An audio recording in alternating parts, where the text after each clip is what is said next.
Oi, gente. Então, por aqui, hoje, nesse modo de sobrevivência, nesses tempos, vai uma introdução à teoria freudiana das pulsões. Ponto de partida. Uma experiência, que é a experiência de atendimento que Freud inventa, em que algumas coisas são fundamentais e que mudam tudo. Primeiro, o saber que opera é o saber que vem do próprio sujeito que fala. Ele vai se lembrar ou vai trazer alguma coisa, vai aparecer alguma coisa, e é isso que vai fazer a diferença, que vai fazer a mudança e que vai eventualmente eliminar o sintoma. Então, o saber está ali, no que ele disser, ou no que ele encontrar, na exploração que é uma análise. Segunda ideia, nada do que ele encontrar vai ser tomado como vindo de fora. Vem dele mesmo, vem da própria vida, vem da sua história. Com isso, a gente está bem diferente da situação em que, com tudo que foi estranho, vai ser dito, é do outro. É, por exemplo, paranoia ambiente, né? Quando aparecer um vírus, o vírus é da China. Quando aparecer um problema, o problema é sempre alguém externo, alguma coisa externa com a qual a gente tem que lutar. Isso produz mobilização, isso produz ação, mas é o contrário do ponto de partida de Freud, que é o que quer que apareça ali naquele encontro, não vai ser o seu corpo contra você, não vai ser o seu id contra o seu eu, eventualmente, mas isso é relativo, porque tudo isso está dentro do seu aparato psíquico, como diz Freud. Então, sem paranoia. A psicanálise, nesse sentido, não é produtora de paranoia, é produtora de reconfiguração. Se assim é, aparece então uma necessidade para Freud de definir o que é que faz a gente fazer as coisas na vida. Mas eu não vou partir da ideia de que eu sou movido nem por forças externas, apenas, ou principalmente, e nem por forças do além. O que quer que eu encontro, sou eu mesmo, com a minha história, não é uma pressão de um além-mundo, além-vida, digamos, pelo lado espiritual, nem um lado mais paranoico, a pressão do meu inimigo, ou de alguém que está querendo o meu mal, ou até querendo o meu bem. Então, recapitulando, não forças externas no sentido da paranoia, não forças divinas no sentido da religião, e também não forças internas, no estilo da biologia ou do instinto, aquilo que me moveria de dentro. Nenhum dessas três, as três coisas para Freud são externas. Porque tomar alguma coisa do próprio corpo, mas como vindo de outro tempo, da raça, dos instintos, é externo também. Então, o que ele vai fazer é, eu sou movido pelas minhas coisas que estão em mim e que se encontram com o mundo. Como essas coisas estão em mim? É o terceiro ponto fundamental. Freud não vai considerar a partir dessa experiência que essas coisas vêm antes de mim. Elas vêm do meu encontro com o mundo. Elas se definem com o que eu fiz, com o que o outro fez de mim. Então Freud, com essas premissas, vai chegar numa construção mais ou menos muito diferente do senso comum, como em geral ele faz. Porque as premissas são muito diferentes do senso comum. O senso comum funciona na base do encontro, da guerra e também do amor. Essa experiência vai ser um encontro de coisas estranhas, que eu não posso dizer nem que são do outro, nem que são minhas. E por isso aparece a hipótese do inconsciente. Então o norte dessa experiência é como é então que eu posso definir os meus movimentos de desejo. E aí vem a teoria das pulsões. A teoria das pulsões, ela deve ser oposta para iniciar com a teoria do instinto. E por isso mesmo Freud escolhe um nome diferente, instinct e trieb. A palavra trieb, aqui eu remeto vocês ao vocabulário do alemão de Freud, como se chama, do Louis Hans, para dar esses matizes do alemão. A palavra trieb alemão quer dizer muito mais impulso, ou impulso de desejo, isso mesmo que eu estou querendo nomear, só movimento para algum objeto. E não uma palavra que não quer dizer nada como pulsão. Mas foi melhor esse termo, em alemão trieb quer dizer alguma coisa, quer dizer mais ou menos impulso. Em português ficou melhor pulsão, porque instinto é outra coisa. Eu vou começar pela teoria do instinto. A teoria do instinto que eu quero apresentar não é a teoria darwiniana do instinto, que é uma coisa muito mais aleatória, por fruto de mutações. Mas a teoria do instinto que move o senso comum é de que eu tenho em mim alguma coisa que é feita para encontrar o bom objeto. É uma teoria que se baseia na complementaridade. A criança já nasce buscando aquilo para qual ela foi feita. Ela foi feita para tomar leite, então ela já nasce preparada para buscar o leite. E aí vocês veem que ela retoma, nesse senso comum, a ideia do mito de Aristófanes do banquete. que é como se a minha cara metade, nesse caso a cara metade é um alimento, mas pode se passar para o nível do amor também. Como se aquilo que me falta existe no mundo e eu estou programado para encontrá-lo. Quando encontrar, eu saberei. Essa é a ideia, então, que é a ideia do eu, a ideia de como as coisas funcionam no dia a dia. Quando Freud traz a sua experiência e diz, você é muito mais do que um eu, começam a aparecer movimentos de desejo que não parecem ser para o bom objeto. Começa a aparecer que essa ideia do bom objeto que me preenche a essência, ela é meio estranha. Porque eu tenho movimentos de desejo muito contraditórios e é muito difícil dizer que um deles é o verdadeiro, o melhor. A não ser que eu venha de fora e coloque dizendo, este é. Então, o que Freud vai fazer quando diz que o material que trata é o material que veio de dentro, é que a gente começa a ser inundado por 1000 desejos, e nenhum deles é necessariamente o desejo que parece ser o bom. Tem bom, tem mal, mas necessariamente todos eles são quase contraditórios com aquilo que o eu considera que é o seu desejo. Você vê que a psicanálise, então, já começa nessa discussão. E para definir, vai construir outra teoria do desejo que não do instinto. Aí Freud vai supor, e essa parte mais difícil, que é o que nós temos é uma pulsão, uma impressão constante. Uma espécie de força da vida. A máquina está ligada. A máquina ligada isso é como um rio corrente. Então, em vez de pensar a teoria do instinto, que entende o movimento de desejo do homem quase como um gráfico que seria assim, né? Eu estou aqui, eu preciso do meu bom objeto, o objeto não aparece, então a tensão vai crescendo. Quando eu encontro o objeto, ela cai, porque eu encontrei, me satisfiz, e depois recomeço eternamente. Freud começa, não, tem uma pressão desorganizada, sem direção, sem objeto, é só uma necessidade vaga de. É isso que seria uma criança que ainda não aprendeu a desejar. Para isso vai ser preciso que a isso um objeto se construa, se anexe. A expressão do Freud é solda. Um objeto será soldado à pressão. Então há uma necessidade vital, biológica, de seguir, de fazer. Mas para encontrar o bom objeto, o ser humano não poderia, pelo menos assim, a maneira como a psicanálise vai pensar o humano, a partir da sua experiência própria, a teoria boa para a clínica da psicanálise, é a teoria que vai dizer o ser humano não tem esse objeto pronto. É no encontro com um objeto que funcione e que vai deixar marca, é que vai haver um movimento de desejo a seguir. Então, primeiro uma experiência, a experiência do imprinting, a experiência do encontro. Em geral, para simplificar, a gente diz, é a mãe que vai prover. O ambiente, os cuidadores. Mas não há o objeto correto para satisfazer corretamente essa criança.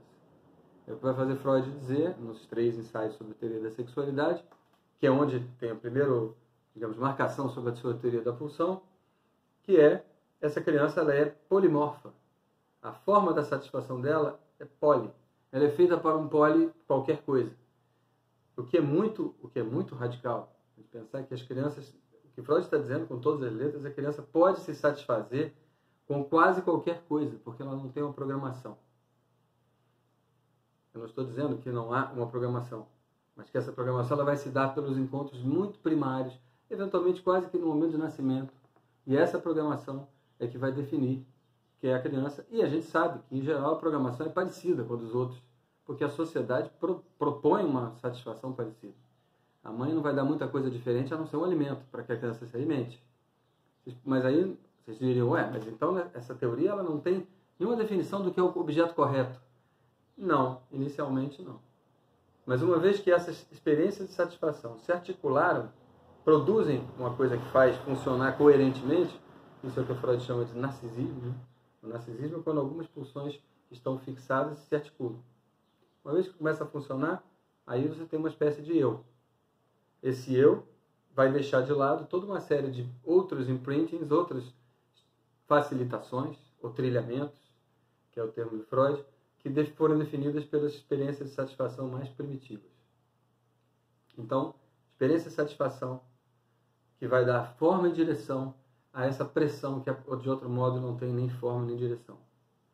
E a teoria da pulsão começa então anti-essencialista, não vem ninguém já na essência precisando do leite, e a desnormativizante, porque você não considera que a pulsão do leite é melhor, superior, geneticamente programada do que as outras, que seriam secundárias, civilizadas ou não, produtos do meio. Nesse sentido, as pulsões são todos produtos do encontro, da pressão essa sim, digamos, animal, com o meio.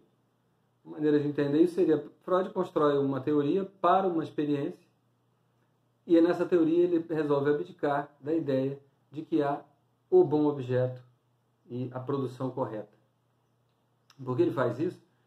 Porque na experiência dele isso vai chegando de tal maneira que ele começa indo num sentido, como nos 3 ensaios ele diz, existem os normais e existem os neuróticos. Nos neuróticos, as pulsões são anárquicas.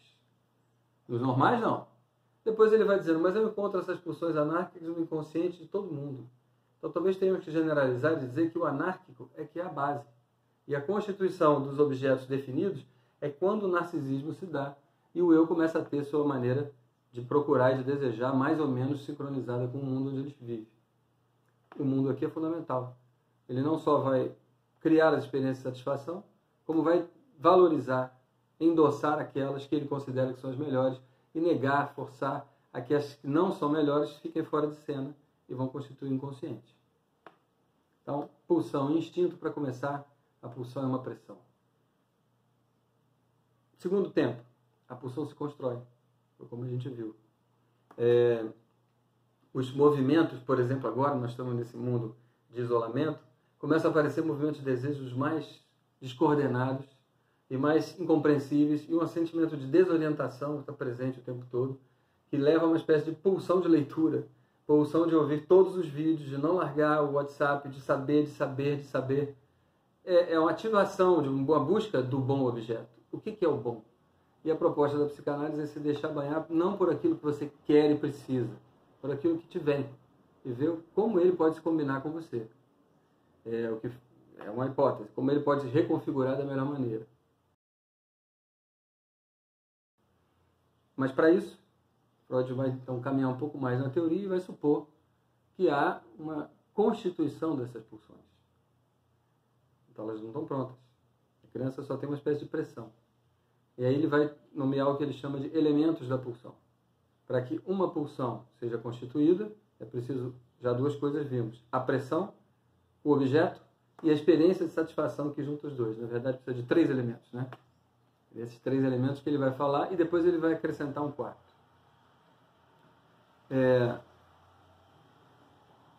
Lembre então que a experiência de satisfação produz uma marca. Quando houver de novo uma necessidade, essa marca, essa memória se ilumina. E é isso que vai produzir o desejo de refazer essa experiência. Então, o que a gente chama de um desejo é uma pulsão já constituída para Freud. Cuidado que no primeiro tempo ele vai chamar de pulsão, às vezes ele chama de pulsão essa pressão. Ele diz quase como se fosse o fundamental de uma pulsão. É verdade que sem essa pressão não vai haver a pulsão constituída. Nós vamos chamar de pulsão só as constituídas, para não dar confusão. Então ela precisa da experiência de solda, precisa do objeto que foi fornecido, como diz Freud, ele é o que há de mais variável nas pulsões. E esse objeto é o que vai ser fornecido pelo meio. Então, antigamente, por exemplo, era o leite. Hoje já nem é mais, né? Vocês já viram? Leite da alergia, leite de vaca nem pensar, leite de gente, mas daqui a pouco pode ser que seja a outra coisa que vai ser. Então, o mundo vai mudando e os objetos vão mudando também. Mas devagar. E sempre em consonância com o que é o habitual da sociedade. Faltou um 4. Esse 4º elemento, para a constituição de uma pulsão, e tal como tal ela fica guardada assim, ela é reativada quando for necessário, né? Freud chama de fonte. Então, o objeto, a meta ou o alvo, a fonte e a finalidade. Finalidade eu não estou usando os termos de Freud para ficar mais didático. Então, a finalidade é o que eu chamei de experiência de satisfação. Tudo busca satisfação, mas é a satisfação que produz o registro e a solda. O objeto já ficou claro, a pressão também e a fonte. Aí Freud ele fala quase rápido, ele fala que é como se fosse assim, o corpo. Mas a gente não sabe bem o que é o corpo, porque o corpo é justamente quando uma série de pulsões produzem uma unidade que te faz dizer, isso sou eu. Geralmente o que a gente chama de corpo é uma visão de si mesmo coerente, que inclui minhas memórias, inclui minhas projeções para o futuro e inclui as minhas partes visíveis. Esse é mais ou menos correspondente ao que o Freud chama de eu. O eu é uma produção de superfície, de unidade. Pois é, então não dá para dizer que a fonte de uma pulsão é do corpo. Claro, do corpo no sentido real, toda a pressão vem do que o corpo tem de vivo. Outra coisa é dizer que, já o ponto esse quarto elemento é de onde vem a pulsão.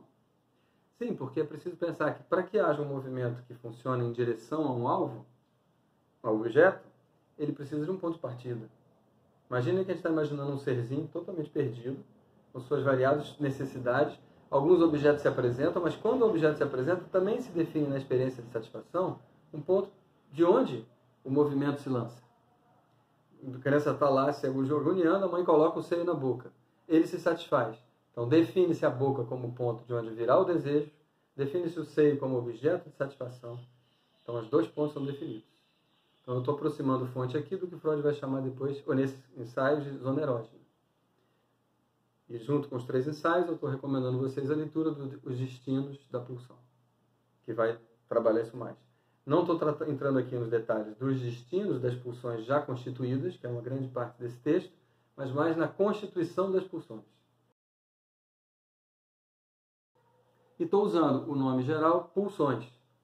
Freud vai começar nesse momento, depois que ele arrumou essa casa toda, e que ele imaginou então que o homem é movido por pulsões e nenhuma tem direito a ser superior à outra, mas ainda assim ele vai começar a classificar as pulsões.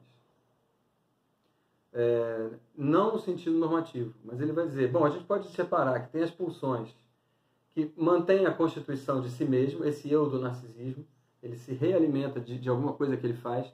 Eu gosto de chocolate. Cada vez que eu comer chocolate, eu estou sendo eu. Então, tem uma série de libido, a libido está circulando dentro das pulsões do eu. E as pulsões sexuais, que seriam pulsões que vão em direção ao objeto, que vai produzir uma combinação de estranheza. Num primeiro momento, ele não chega para estranheza, mas ele segue também um pouco essa ideia de que haveria as pulsões do corpo e as pulsões do desejo, do tesão. Isso fica meio parecendo a divisão também dos instintos, onde você teria os instintos de sobrevivência e os instintos de perpetuação da espécie.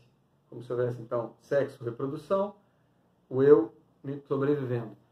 Não é ruim, mas ele vai avançar nessa divisão, porque no final, lembrem, as pulsões são todas anárquicas, pode ser qualquer coisa.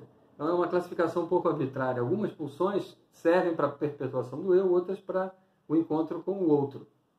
Eu acho que é aqui que é o ponto que a gente poderia marcar como grande diferença entre as pulsões. Esses são Freud vai fazer uma espécie de dualismo, ele chama de dualismo pulsional, ele vai fazer 1, 2 ou 3 na obra dele.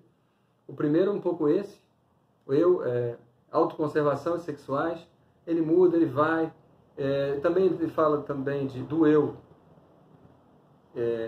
e sexual. Eu proporia didaticamente dizer as pulsões que levam ao mesmo e as pulsões que levam à diferença. Em geral, as pulsões que estão no eu, conscientes, ou pelo menos que você consegue acessar no pré-consciente, são os desejos que você tem vontade de exercer, são os desejos que te mantêm sendo o que você é. Jogar meu futebol, encontrar meu amigo, ver um cinema. Mas tem pulsões que te levam para coisas, objetos, que quando você os encontra, você se afasta tanto de você, você passa a ser uma outra coisa, ou tende a ser outra coisa.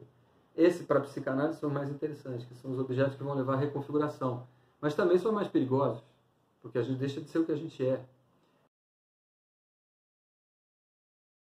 Em algum momento mais adiante, Freud vai chamar esses objetos, essa distinção, de pulsão de vida e pulsão de morte. E esse é um drama. Eu só vou deixar indicado, porque nós vamos ter uma semana ou 2 semanas só para pulsão de morte. Mas chamar de vida e chamar de morte perturba a cabeça de todo mundo. Porque a gente acha que os de vida são do bem e os de morte são do mal. Melhor falar, como Garcia Rosa propõe, que as pulsões ditas de vida seguem a ideia geral de uma conservação, perpetuação, produto do mesmo, produção do mesmo. As satisfações que eu vou encontrar ali me mantêm tal e qual. E as pulsões ditas de morte são as que produzem a diferença. É um encontro com uma alteridade, uma estranheza, que quando eu me satisfaço com isso, eu não consigo mais dizer que eu sou exatamente igual a mim mesmo. E elas levam a uma espécie de desligamento de si, afastamento de si.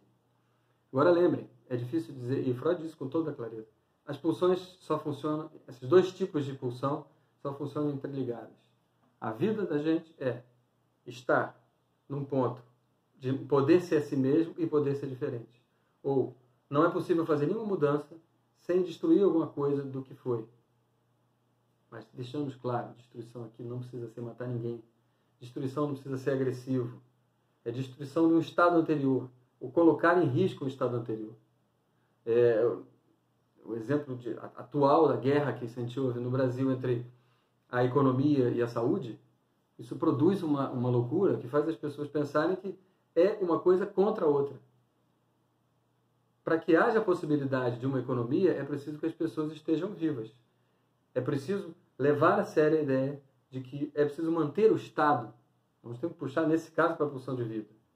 Manter o Estado das pessoas. E, claro que em algum momento vai ser preciso mudar essa situação. Por exemplo, a situação de isolamento. Mas por que não mudar mais? Por que não mudar a situação de um capitalismo que produz uma desigualdade monstra e que faz com que algumas pessoas possam ter isolamento e outras não? E as pessoas que não têm isolamento buscando manter o seu status quo na pulsão de vida, que é ganhar o dinheirinho do fim do mês para poder pagar as contas. Enquanto que outros que têm poupança e têm hospitais mais ou menos garantidos, podem manter o status do isolamento. Tem que olhar muito mais descendo nas camadas e, no caso da análise, um por um. O que é o que desliga e o que é o que liga, o que conserva e desconserva, é o que a gente vai ver sobre a pulsão de morte depois. Mas é isso para essa semana.